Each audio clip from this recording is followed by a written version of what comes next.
Hello guys, good morning. Welcome back on फॉर्मा educational hub. इस lecture के अंदर हम लोग रदरफोर्ड स्कैटरिंग के बारे में बात करेंगे, रदरफोर्ड प्रकीर्णन। तो अपना जो टॉपिक है वो है रदरफोर्ड प्रकीर्णन। रदरफोर्ड प्रकीर्णन आपने बचपन से काफ़ी बार नाम सुना होगा, 9th 10th क्लास से ही। अभी उसके बारे में हम लोग बहुत सारे डेरिवेशंस वगैरह करेंगे इस लेक्चर के अंदर कि किस वे में उसमें क्या एंगल का क्या रोल रहता है, या स्कैटरिंग जो होता है, प्रकीर्णन होता है, वो किस तरीके से होता है, प्रकीर्णन का मतलब क्या होता है, इन सारी चीज़ों के बारे में बात करेंगे। तो जो अपना टॉपिक है वो है रदरफोर्ड स्कैटरिंग। क्या है? रदरफोर्ड प्रकीर्णन।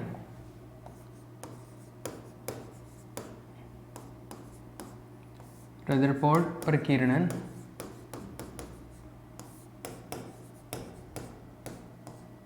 Rutherford scattering.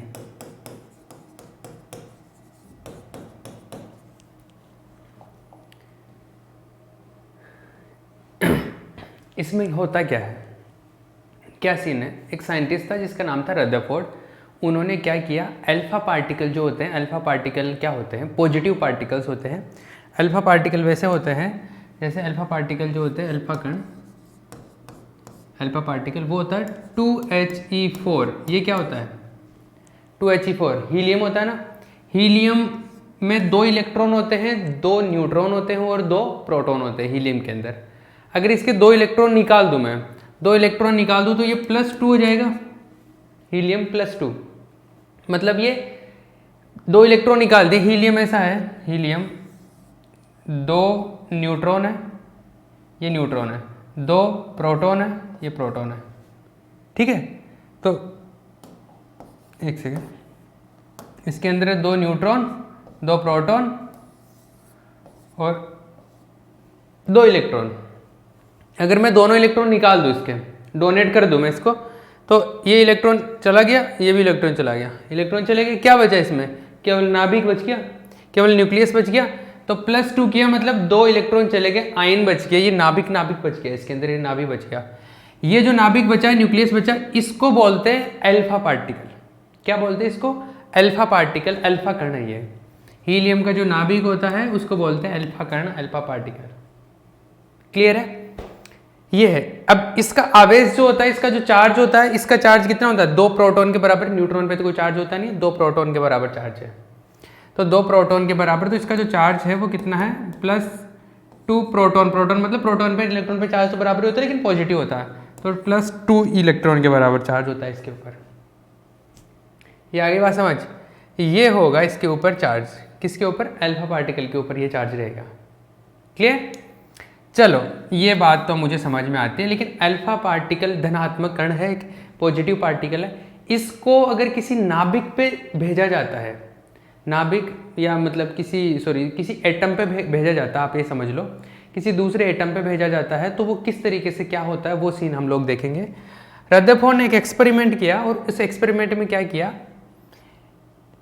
एक गोल्ड फॉइल लिया, एक सोने की पतली परत ली। ठीक है, एक पतली पन्नी ले ली, उसके अंदर बहुत पतली पन्नी ली, तो उसके अंदर क्या होंगे? एटम्स होंगे, परमाणु होंगे। उस परमाणु में नाभिक भी होंगे, न्यूक्लियस भी होगा। तो जैसे ये न्यूक्लियस है, ये नाभिक है। अब क्या होता है, ये न्यूक्लियस है, जब न्यूक्लियस के ऊपर यहां से, जैसे ये अल्फा पार्टिकल्स आ रहे हैं, इधर से जो आ रहे हैं, ये क्या है? अल्फा पार्टिकल्स है ये। अब ये अल्फा पार्टिकल पॉजिटिव है, ये नाभिक है, ये भी पॉजिटिव है। ये मान लो कि इसका परमाणु क्रमांक Z है। ये किसी का भी नाभिक हो सकता है, मतलब किसी भी एटम का, किसी भी न्यूक्लियस का, आप किसी भी एटम के लिए न्यूक्लियस ले सकते हो। तो इसका जो Z होगा, जो भी होगा, परमाणु क्रमांक Z है, एटॉमिक नंबर। तो इसमें प्रोटॉन कितने होंगे? जितना Z होता है उतने प्रोटॉन होते हैं, उतने नंबर ऑफ प्रोटॉन होते हैं जितना एटॉमिक नंबर होता है। तो इसमें प्रोटॉन का आवेश जो होगा, प्रोटॉन का चार्ज होगा Z × E। ये इसका चार्ज होगा, इसका नाभिक का। और इधर से ये आ रहा है अल्फा पार्टिकल, दोनों पॉजिटिव है, ये भी पॉजिटिव, ये भी पॉजिटिव है। तो क्या करेंगे, देखो, कुछ एटम तो इधर से चले जाएंगे, कुछ एटम थोड़ा पास आके जाएंगे, कुछ एटम दूर से चले जाएंगे। तो इस तरीके से जब एटम आएंगे तो पॉजिटिव चार्ज क्या करेगा? प्रतिकर्षित करेगा।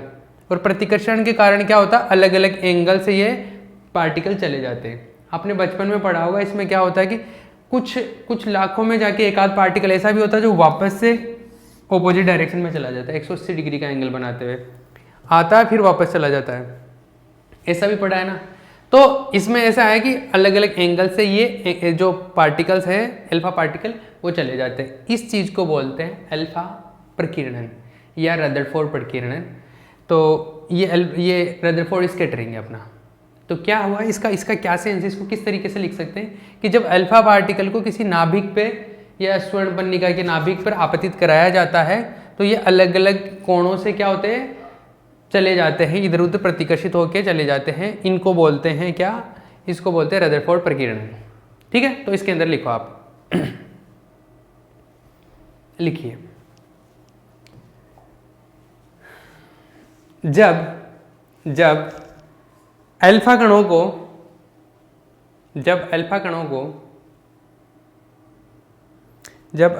को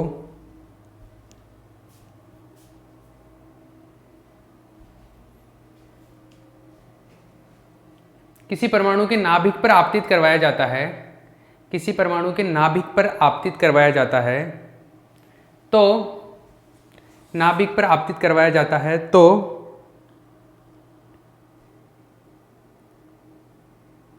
विद्युतीय प्रतिकर्षण के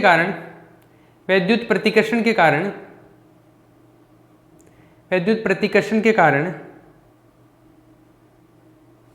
ये अल्फा कण अपने मूल पथ से विचलित हो जाते हैं,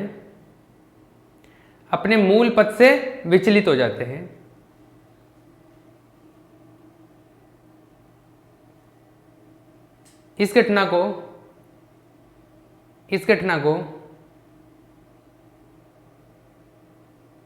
रदरफोर्ड प्रकीर्णन कहते हैं। रदरफोर्ड तो इसलिए क्योंकि रदरफोर्ड ने किया था, तो रदरफोर्ड प्रकीर्णन कहते हैं। इंग्लिश में लिख लो, when alpha particles incident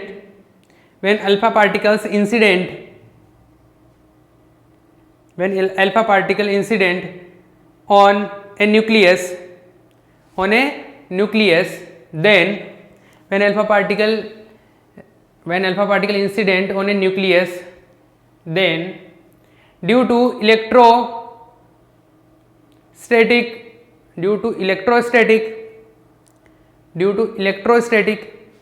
repulsion, these particles deviate from its original path.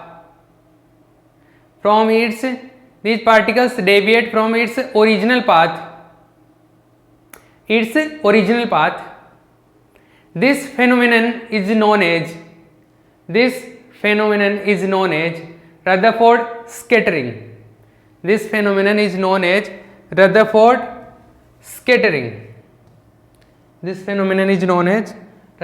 scattering.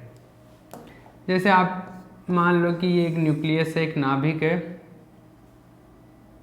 और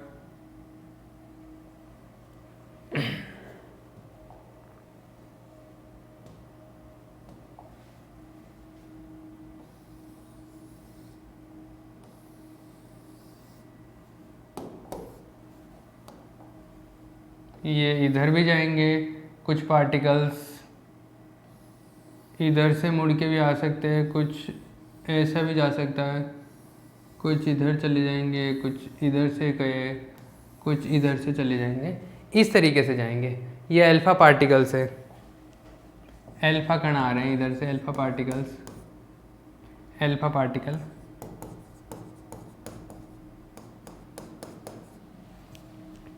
और ये कोई नाभिक है, न्यूक्लियस है,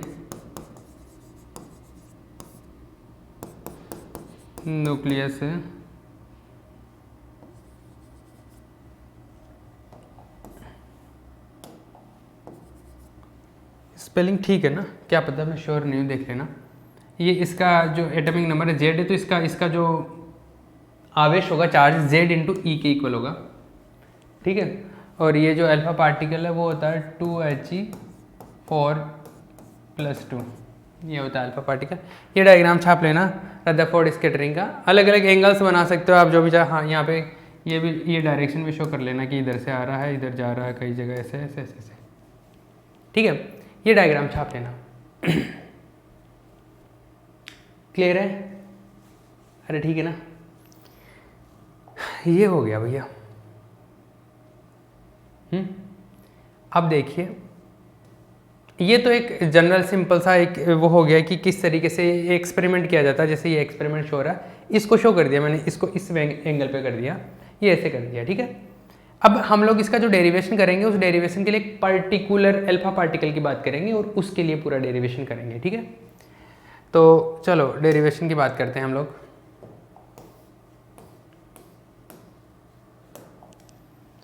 इसके अंदर हम लोग एक और चीज़ है जिसको बोलते हैं इम्पैक्ट पैरामीटर, संघट प्राचल। ये टॉपिक ही चल रहा है अभी, इसमें कुछ एक छोटा सा सब टॉपिक टाइप में, संघट प्राचल, संघट प्राचल, इम्पैक्ट पैरामीटर।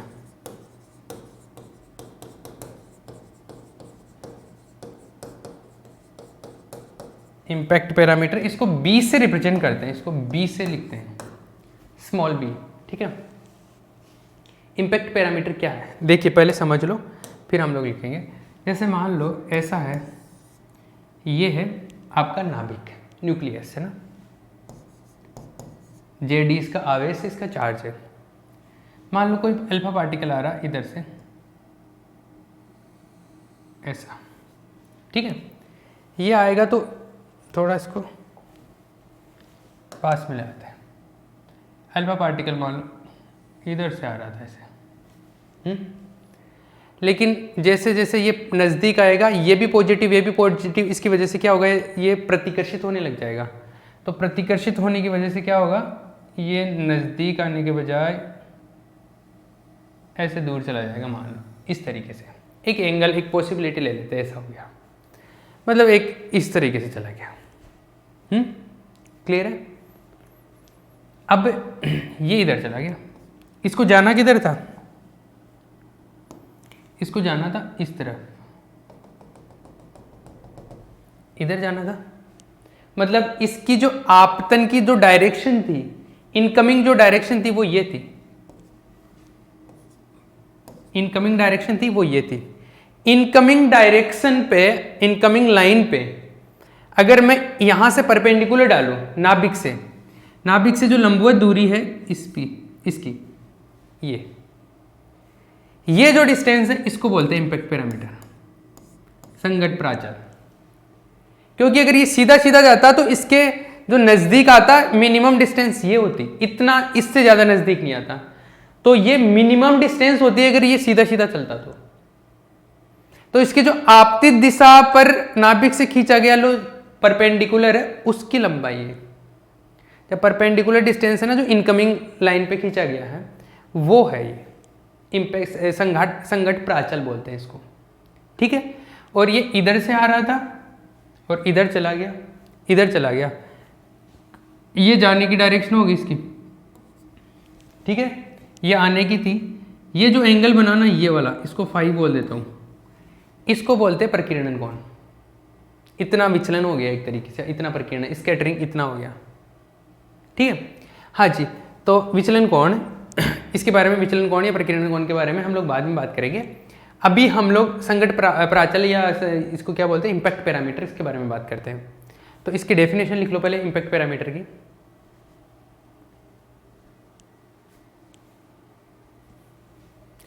जब अल्फा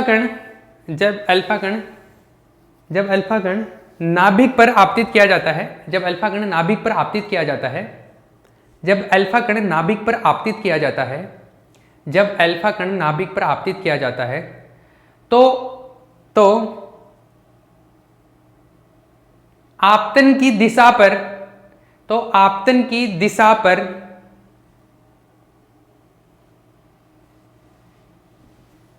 नाभिक से खींचा गया अभिलंब, नाभिक से खींचे गए अभिलंब, आपतन की दिशा पर नाभिक से खींचे गए अभिलंब की लंबाई, अभिलंब की लंबाई संघट प्राचल कहलाती है। अभिलंब की लंबाई संघट प्राचल कहलाती है, अभिलंब की लंबाई संघट प्राचल कहलाती है।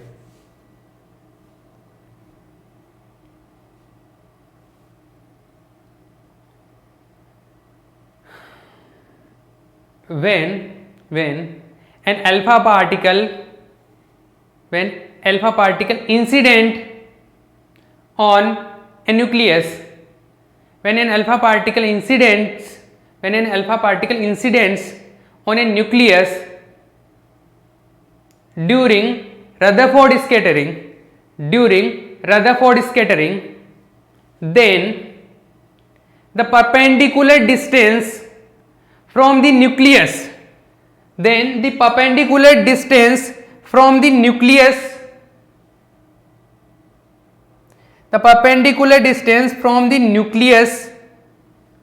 on the incoming line, on the incident line भी बोल सकते हैं, इनकमिंग इंसिडेंट लाइन, ठीक है इसको, on the incident line of the particle, on the incident line of the particle is called impact parameter, is called impact parameter. ये impact parameter अभी, ठीक है, ये हो गया भैया, इम्पैक्ट पैरामीटर हो गया।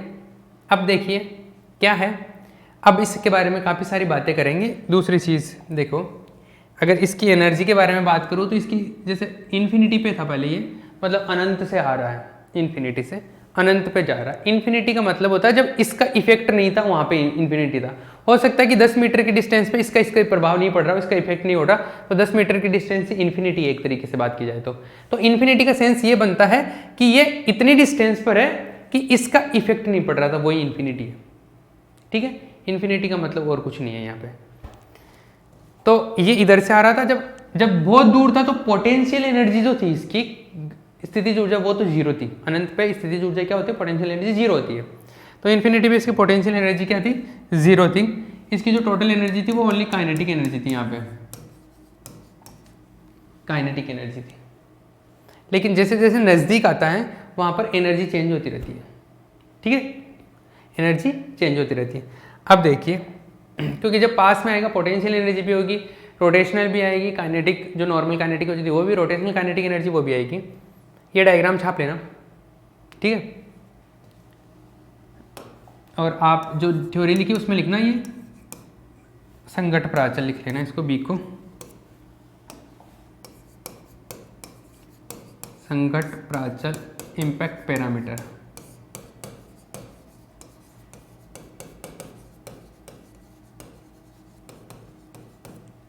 Impact parameter.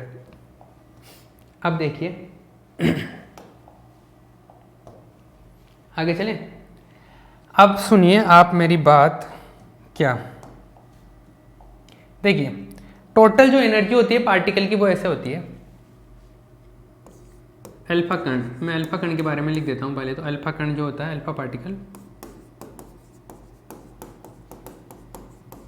वो है 2He4+2, हीलियम का नाभिक, हीलियम का नाभिक।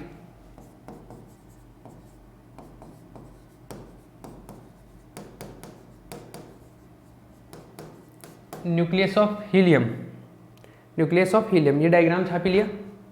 अब देखिए, अल्फा कण की कुल ऊर्जा, total energy of alpha particle, total energy of alpha particle, total energy है उसको ई से रिप्रेजेंट कर देता हूँ, ई कैपिटल ई। और जो टोटल एनर्जी है वो ऐसे आएगी 1/2 mv² काइनेटिक एनर्जी, जो नॉर्मल गतिज ऊर्जा होती है, स्थानांतरण। रोटेशनल एनर्जी भी होती है 1/2 I⍵² प्लस पोटेंशियल एनर्जी ये होती है। हमने इस चैप्टर के अंदर स्टार्टिंग में पढ़ा कि एनर्जी को इस तरीके से लिखते हैं हम लोग, है ना। जब भी सेंट्रल फोर्सेस होते हैं तो एनर्जी को इस तरीके से लिखा जाता है, केंद्रीय बल होते तो। और जो ये बल है कौन सा, ये भी केंद्रीय बल ही है, क्योंकि जो दो आवेशों के बीच में जो फोर्स लगता है, दो चार्जेस के बीच में जो फोर्स है वो कैसा होता है, वो केंद्रीय बल होता है। मैंने एग्जांपल लिखवाया था सेंट्रल फोर्स है ना।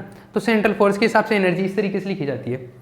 अब देखिए, ई जो है उसको ऐसे में लिख सकता हूँ 1/2 mv क्या होता है, dr/dt, ये होता है v वेलोसिटी, इसका स्क्वायर, प्लस इसको हम लोग ऐसे भी लिखते हैं J²/2 mr²। ये भी एक फॉर्म होता है, ये पहले मैं बता चुका काफ़ी बार।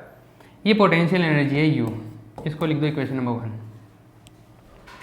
ठीक है। दूसरी चीज़ ये छाप लेना पहुँच करके। अब चलते हैं, देखो दो चार्जेज है, दो आवेश है, तो दो आवेशों के बीच में जो फोर्स लगता है मैं इस तरीके से बता सकता हूँ। एक तो ZE है, इसको Q1 बोल दो आप, ये तो नाभिक है, एक अल्फा पार्टिकल है, एक अल्फा पार्टिकल है, तो इसका है जो चार्ज है Q2 कर दो, और ये कितना है, इस पे होता है 2 इलेक्ट्रॉन के बराबर पॉजिटिव में, और इस पे भी पॉजिटिव में ZE के बराबर। ZE चार्ज है क्योंकि Z इसका परमाणु क्रमांक है, एटॉमिक नंबर है Z। जैसे मान लो कि नियोन है, तो नियोन का नाभिक है, तो नियोन में कितने, नियोन 10 है ना, तो नियोन 10 है, तो उसमें प्रोटॉन कितने होंगे, 10 होंगे, 10 प्रोटॉन होंगे। तो इसके नाभिक पे कितना चार्ज होगा, न्यूक्लियस पे कितना चार्ज होगा, न्यूक्लियस पे 10 इंटू इलेक्ट्रॉन के बराबर, तो ये 10 E के बराबर होगा, पॉजिटिव में होगा, तो 10 तो हो गया, Z हो गया, तो Z इंटू E हो गया इसका। इस तरीके से ZE लिखा जाता है, ठीक है। अभी इसको हटाओ अभी। तो इन दोनों के बीच में जो इलेक्ट्रोस्टैटिक अट्रैक्शन होगा वो क्या होगा, देखो स्थिर वैद्युत बल,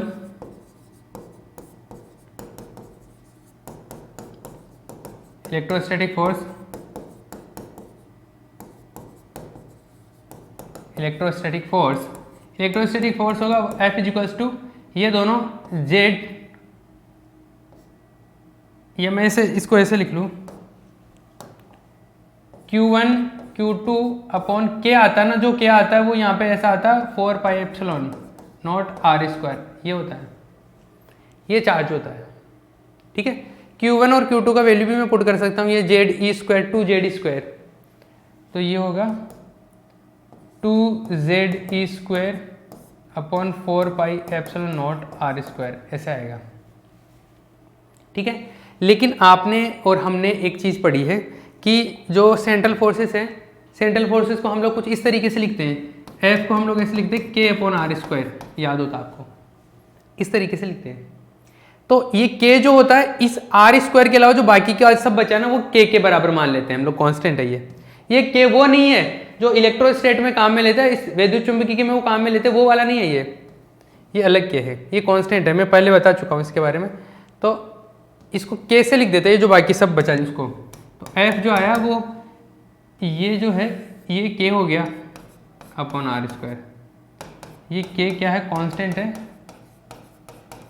नियतांक है, और K का जो वैल्यू है वो है 2ZE square upon 4 pi epsilon not, ये, ठीक है।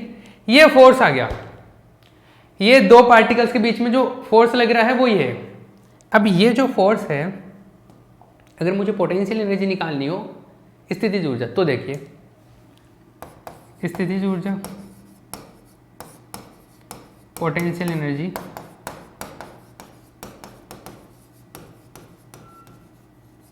पोटेंशियल एनर्जी आएगा U आएगा minus F dot D R, ऐसे आएगा। तो U जो आएगा माइनस F का K upon R square D R, तो ये U क्या आएगा, इसका R स्क्वायर का ये होगा माइनस, तो minus plus K upon R, ये आ गया पोटेंशियल एनर्जी। क्या है ये, पोटेंशियल एनर्जी है ये कैपिटल U है, ये पोटेंशियल एनर्जी है ये, तो ये पोटेंशियल एनर्जी आ गया।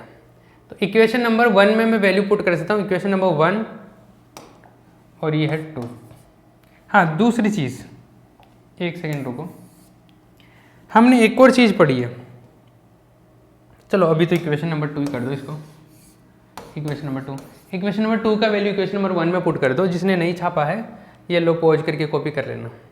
इक्वेशन नंबर 2 से 1 में वैल्यू पुट करें, तो देखो by equation number 1 and 2, by equation 1 and 2, तो E is equal to 1/2 m dr/dt का whole square plus J square upon 2m R square plus K/R, ये हो गया।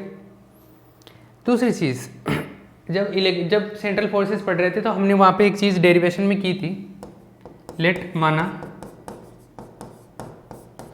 1/r को हम लोग U लिख देते थे, मैं बोलूँ ये u लिख देते थे किसको, 1/r को, स्मॉल u लिख रहे थे, है ना, स्मॉल u लिख देते थे हम लोग 1/r को।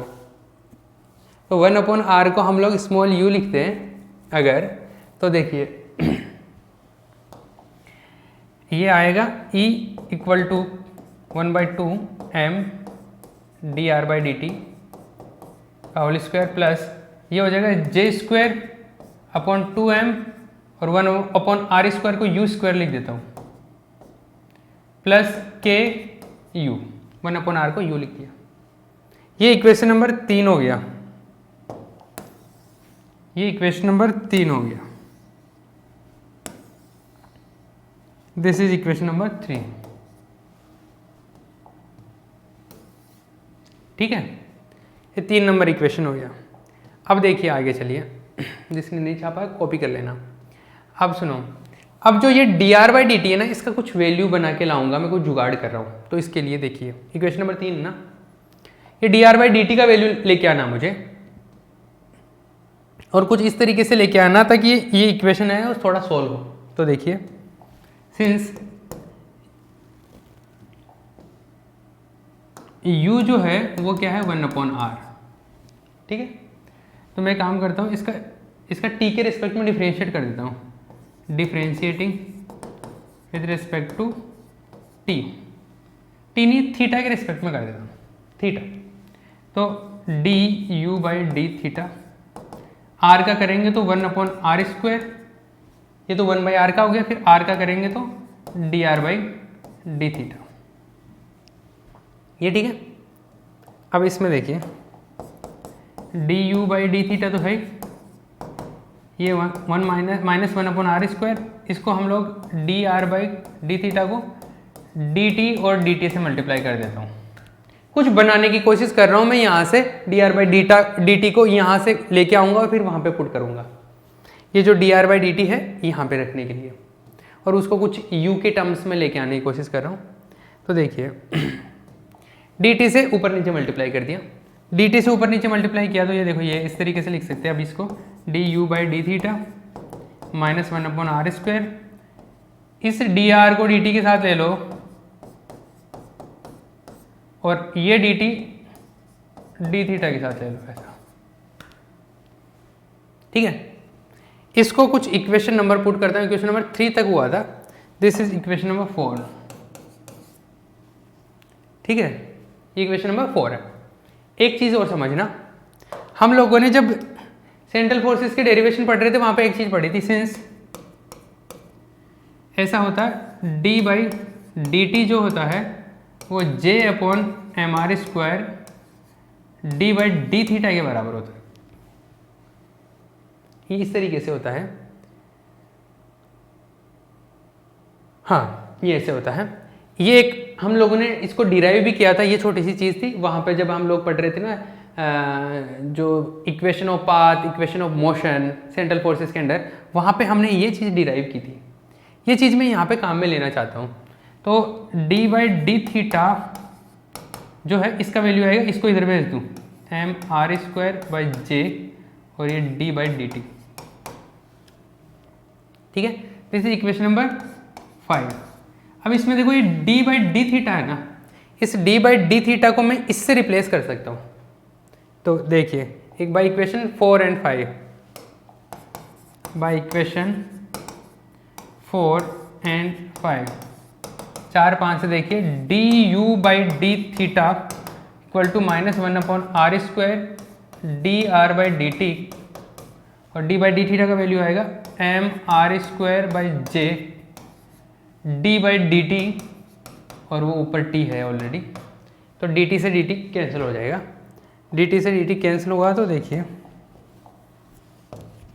dt से dt तो हो गया कैंसिल, r² से r² भी कैंसिल आउट हो गया, ये बचा du/d थीटा और माइनस m बचा, j बचा और dr/dt बचा।